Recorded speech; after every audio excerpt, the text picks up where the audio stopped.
Serving the North State since 1858, Scott Valley Bank is proud to support original local programming, including the Forum on KIXE. Scott Valley Bank, member FDIC.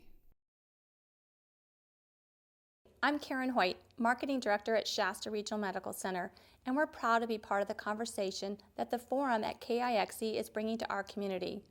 Shasta Regional has been around for more than 60 years supporting our community, and we would like to invite you to be a part of the Forum on KIXE. Together, we can support the community that gives us back so much. Thank you.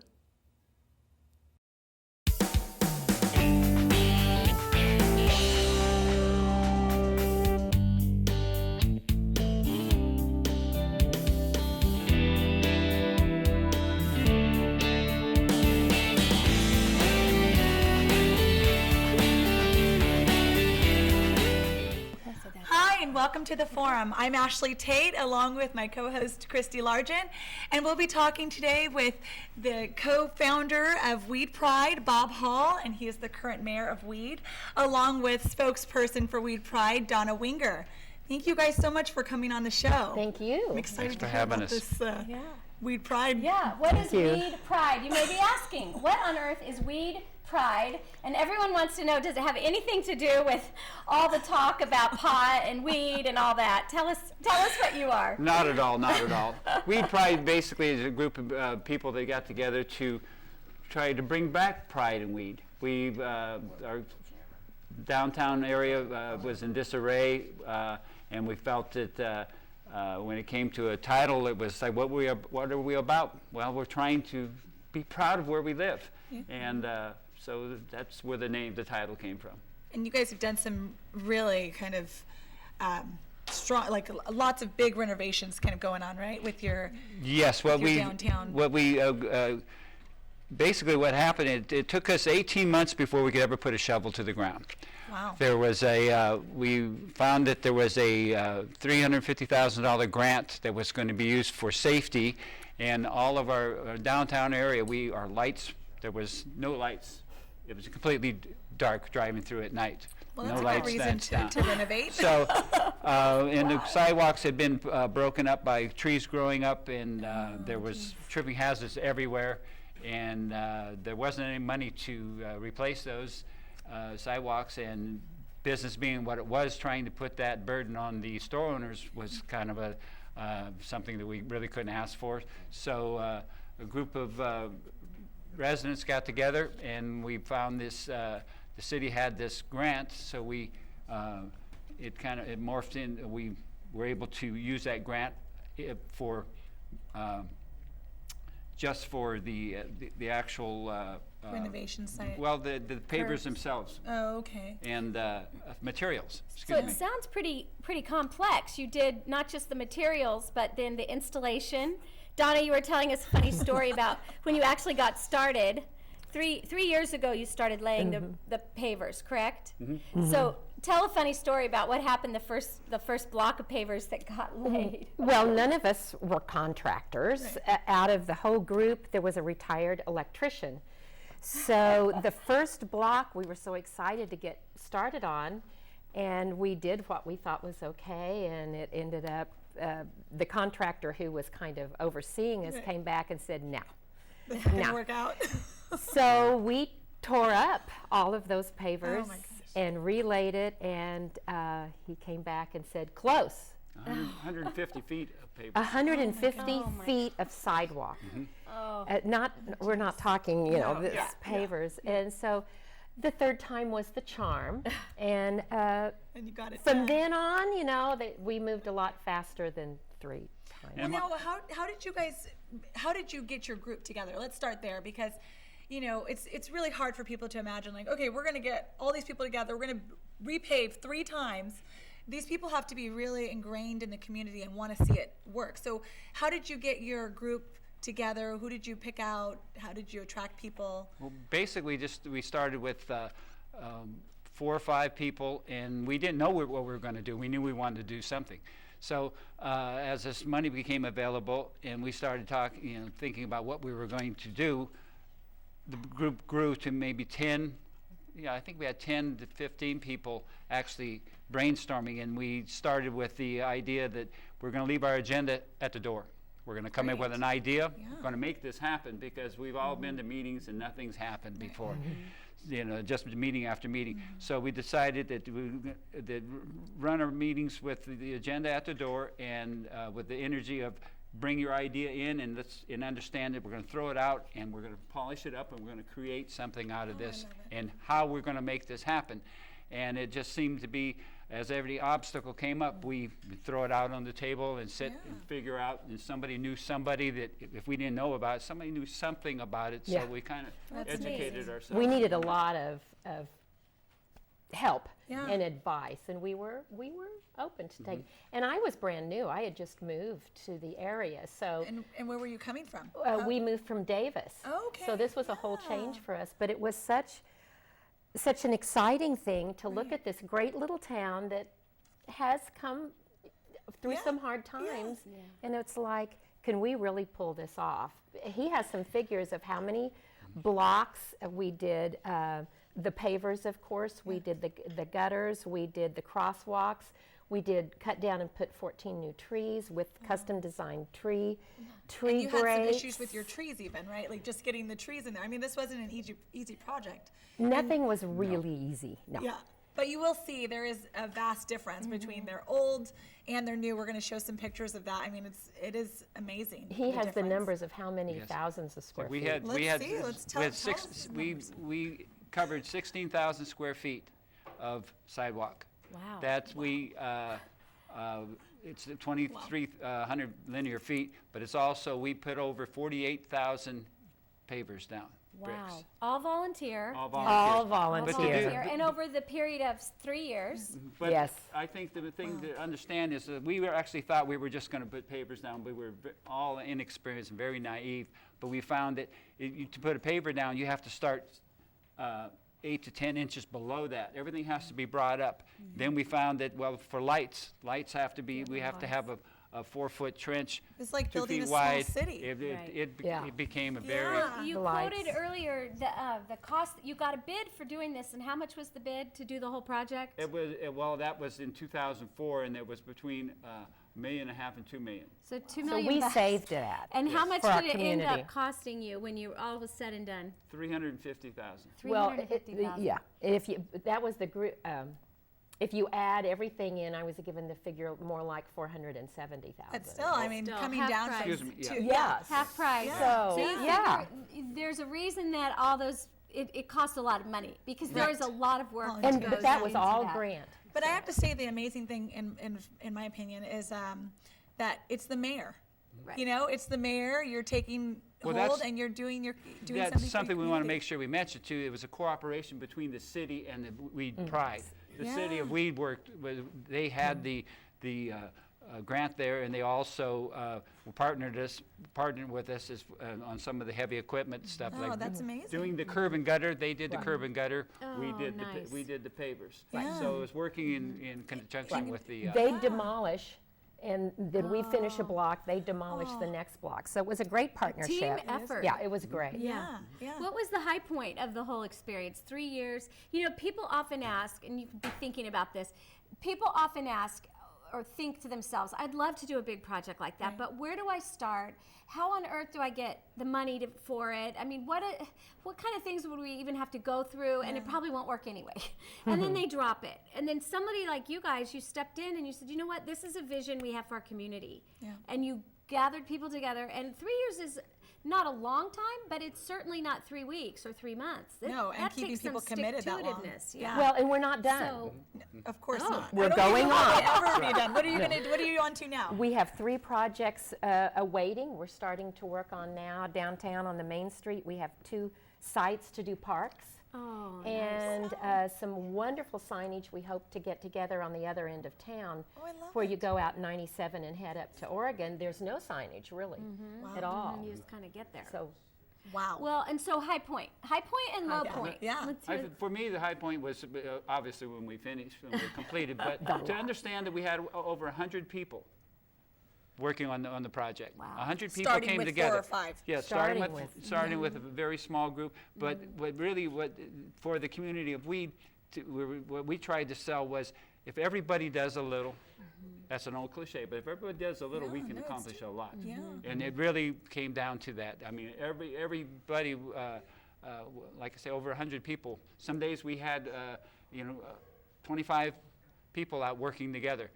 Novice people with tools and things flying everywhere, and traffic, in middle of traffic too. Yeah. Let's understand Oh this my is gosh. Yeah. traffic You that couldn't close Traffic was things down. going by. Oh my goodness. Yeah, that is fantastic. Well, what would you recommend first steps for somebody if they're thinking, gosh, I'd really like to Renovate our downtown. Yeah. I think the first thing is project. to understand that getting people to work together is going to be the first obstacle. Getting a nucleus that's going to be, to understand that we're going to have people come in that are going to not know how to work together, like to respect one another, to like I said, take an idea and put my idea out and let it be polished. Let somebody make it real. And really, the big thing it sounds like with you guys was the leaving the egos at the door. I mean, that is, and the agendas. I mean, that's huge because that's why a lot of things get stalled and Exactly. Everyone's kind of scrambling for something they want to be seen. But I mean, that's a keep going. I gotta hear all the rest. Well, I of think it. you mentioned vision.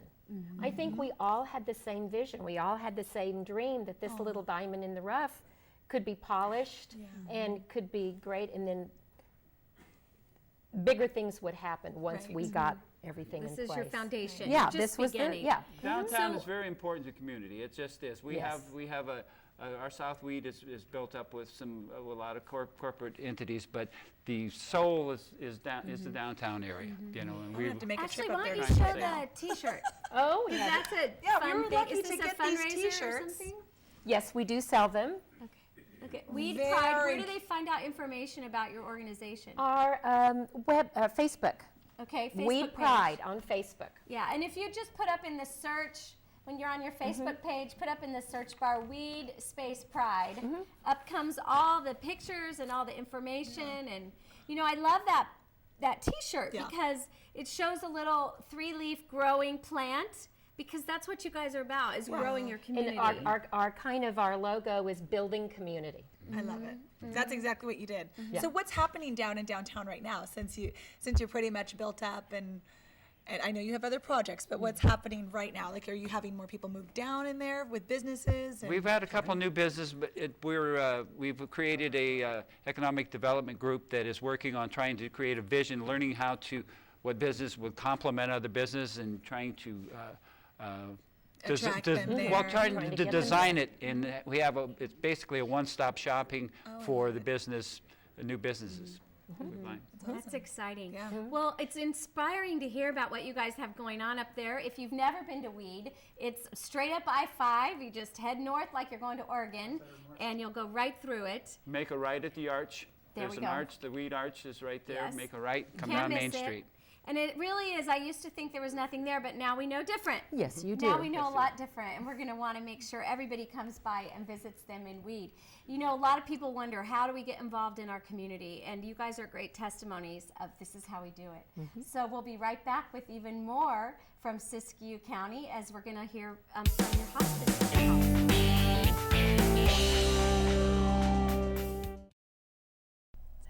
And we're back here with Executive Director Terri Berentsen of Madrone Hospice in Yreka. Yes. So glad to have you here with us. Thank you so much for inviting me. Yeah, I love the orange. I just have to say that. Thanks. Nice and bright. Yeah, I love it.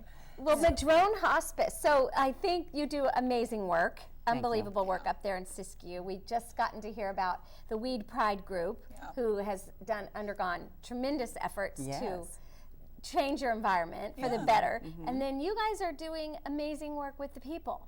And so tell us a little bit about Madrone Hospice. What is it? And then for people who don't know, what exactly is hospice care? So Madrone Hospice is an organization, it's a nonprofit organization that is for folks who are facing end of life. And when I mean end of life, they have a diagnosis that has a limited prognosis for them. And so we provide what's essentially a hospice team, and in that team is a registered nurse, chaplain, a medical social worker, and then we have a lot of things that go with that as well. Volunteers are the heart of hospice, and they've always been. They were the ones that created hospice, created Madrone Hospice, and they are the ones that continue to be part of hospice. So we call them the heart of hospice because they really are. Our volunteers are so important. And we also do like complementary therapy and just different things. Depends upon what the person and their family needs, because we don't just take care of the person who's passing, we take care of the person and their entire family and friends and caregivers and the community really as a large. So how long has Madrone Hospice been around? Madrone Hospice was started by a group of volunteers in 1984, headed by Edna Barr, and she really, her little committee got together with Robert Castor, and they sat down and they formed Madrone Hospice Inc. in 1984, and it was completely volunteer for many, many years. And you guys essentially trailblazed hospice in this area. And you had some down in California, Southern California, is that correct? Well, the hospice house itself is a 6-bed facility that we actually created with some help from some other folks. Right. But at the time that we created it, I believe it was in 1999 is actually when it opened, but in 97 is when we were thinking about it. There was only six hospice house facility freestanding in the state of California. And they were all in rural areas down in Southern California. So there really wasn't anything they were all in urban areas, excuse me. And there really wasn't anything suited for rural areas. And of course, Northern California is very rural. And so we, with some help from some other folks, got together and created a 6-bed hospice house facility. It's really a home. It's not a facility. You have your own bedrooms. There's a living room, a dining room, a kitchen, homemade meals. It's staffed, of course, by 24 hours of nursing care, and of course the chaplain's there and social workers are there and whatnot. And really the hospice house is for folks who, most folks wants to pass away at home. Right. But sometimes it's not relevant or it's not possible. So what ends up happening is they need a place to go. Right. And the hospital's not always the right place to go to have their end-of-life care. So how would you know if someone needed hospice? At what point? I mean, we all have an elderly person in our home or people who have been afflicted by cancer. How would you know when it's time to look at hospice? Well, you know, you really have to have a really good conversation with your primary care physician. And really what families really need to do is have that conversation in their own family to talk about, like my grandmother. Grandma, what do you want when you get to that point? When they're still able to make those decisions, when they still want to talk about, some of them really don't want to talk about it, but some of them definitely want you to know that I want this, this, and this, and I don't want anything else. And what are some of those requests that they ask for? I don't want life support. I don't want to be put on a machine. What I want to do is pass away in my own home, in my own bed, surrounded by my own people. And we take that to heart. So no matter where your home is, we're there for you. And that's one thing having gone through this, I shared with you in the last year, we had, unfortunately, I lost my sister-in-law and I lost my mother-in-law. And my mother-in-law was so set against hospice because for some reason someone had kind of poisoned her mind that hospice meant a death sentence. And the reality is so different because you guys are there to help support. You guys are there to encourage the families. You guys are there to give the aid in an environment where you really don't know what the heck is going on. You've never been through this before, and hospice steps in and says, we're here to help you. We're here to, whatever you want, we're not judging you, we are helping you. And I just love that about, when my sister-in-law died from cancer, it was so beautiful because hospice was right there with us and helped the passing just, it's not that they were there 24/7, but they educated us, and she was in her home, and she died the way without any intervention, which is really where hospice comes in to make the patients comfortable. Right. Well, we recognize it's your journey. It's the person's journey, and we're there to help you down that path. And that's what we do. Right. No matter how you want to do your journey, we do it with you. And like you said, there is no judgment. There is no, oh, now that we're in your home, we're going to do this, this, and this, and this is how it's going to be done. Right. We ask you, what do you want? How do you want to have your last days or months or years? And sometimes, I'm just going to throw it out there, sometimes folks come onto hospice and we are able to give them the care and quality care that they need. that they actually get better and they actually graduate off of hospice. That's amazing. Which is, I think, huge. Yeah, that is It just huge. shows that you are there to serve people at whatever their need level is. And Doesn't however- always happen that way, No, but but- certainly Yeah. that does happen. And it's one option. I think the idea of hospice being an option, palliative care being an option, these are all things that you talk about when you're not sick, Right. in my opinion. No, no, You that's know, yeah, and I exactly. would That's what think it makes your job so much question easier when the family can come together and say, okay, you know, we talked about this 6 years ago, and we reviewed it 3 years ago, and we know that, you know, this is where we're at with this. And do you guys ever facilitate? I'm so sorry.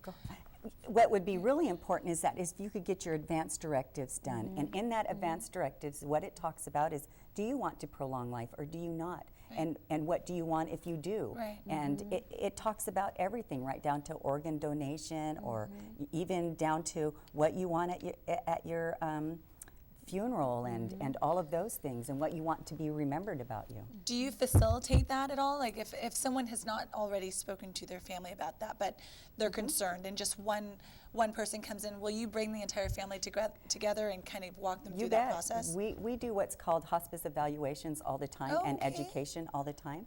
And what we do is we'll get, maybe your primary care physician calls us, or you have a family member that's like, I think maybe at this point we want to look at this or at least get educated about it. We come to your home or we'll come to the hospital and we will educate you about what it is that we can offer. And for the most part, people are very open to that, and it doesn't necessarily mean that you're coming onto hospice and tomorrow you're going to be gone. Right. Right. And then how much does it cost? People are always thinking, what, well, I sounds great, but how could I afford it? Right. Hospice is if you look at Medicare, Medi-Cal, Blue Shield, Blue Cross, private insurance, it's a pie. And hospice is a piece of that pie and all of those programs that I just mentioned.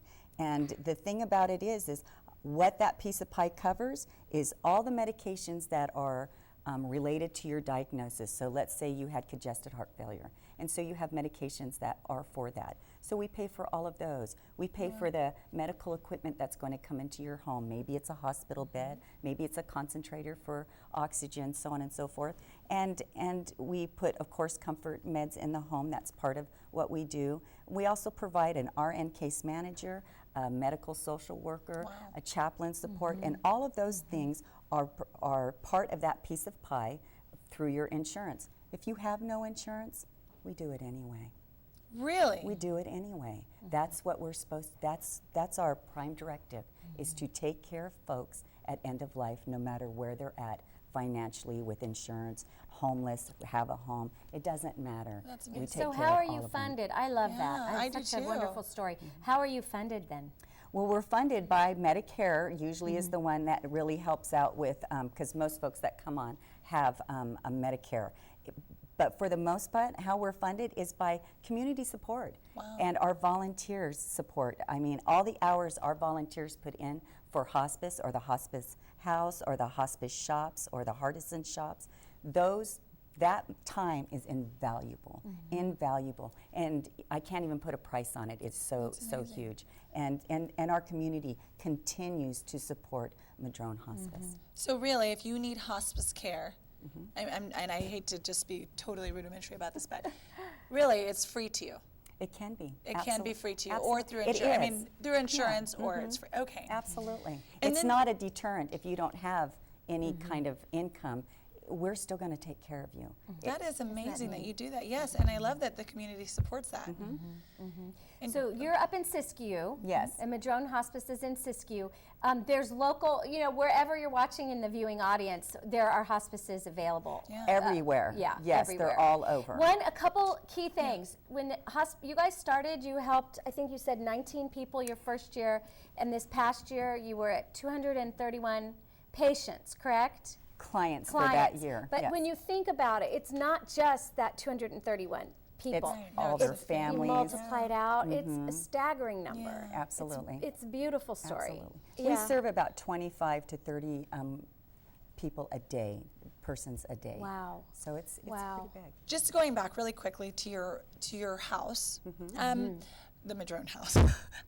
So when would be the time for someone to use the house, to come to the Madrone Hospice House? The Madrone Hospice House, well, it's the Madrone or the Madrone House, okay. really is a 6-bed facility, and it's for those folks that at some point in time that perhaps they don't have a family member or a caregiver to take care of them, and they are unable to take care of themselves anymore. Or perhaps it comes to a point where, you know, your loved one is elderly and you're elderly, and the needs of the one that's on hospice is more than you can give anymore. So we have a beautiful private room for you to come, and it's home-like and home cooking meals, and there's a beautiful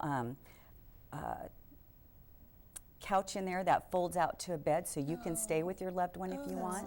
You can bring your animals in, you know, as long as they're, you know, social and all those kinds of things, because those are very important for folks that, you know, love dogs and cats. And So those you're things. helping them create as much of a home environment as you can. Absolutely. And do you have any openings, or are you full right now? We're not exactly full right now, but Okay. it ebbs and flows every day. I believe today we have 3 beds available. Oh, wow. Well, thank you so much, Terri, very for coming welcome. on. And Thank our you. earlier Thank guests, you. we had Bob and Donna from Weed Pride. What a great show. Yeah. Really fun. Thank you for watching. We love what's going on at the forum. If you want to see us, the full episodes, go to KIXE.org/the forum. You can watch entire episodes.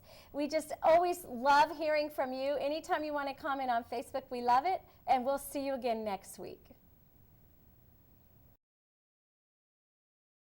Serving the North State since 1858, Scott Valley Bank is proud to support original local programming, including the Forum on KIXE. Scott Valley Bank, member FDIC. I'm Karen Hoyt, Marketing Director at Shasta Regional Medical Center, and we're proud to be part of the conversation that the Forum at KIXE is bringing to our community. Shasta Regional has been around for more than 60 years supporting our community, and we would like to invite you to be a part of the Forum on KIXE. Together, we can support the community that gives us back so much. Thank you.